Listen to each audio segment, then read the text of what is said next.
Hiniling na ng gobyerno ng Pilipinas sa Interpol ang paglalabas ng red notice laban kay Harry Roque. Kaugnay po yan ang kinaharap niyang reklamong qualified human trafficking sa Pogo Scam Hub. Nasa frontline balitang yan si Carrie Cato.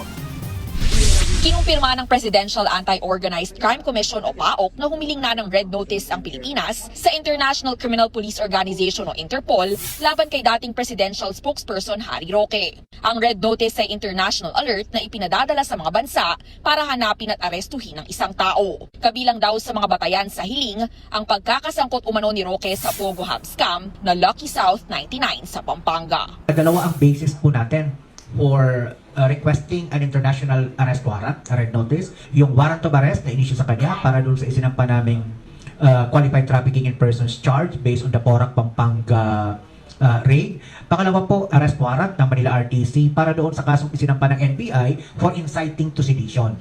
Sapagkat di ho ba siya ay naglabas ng deepfake video sa mga maisog rally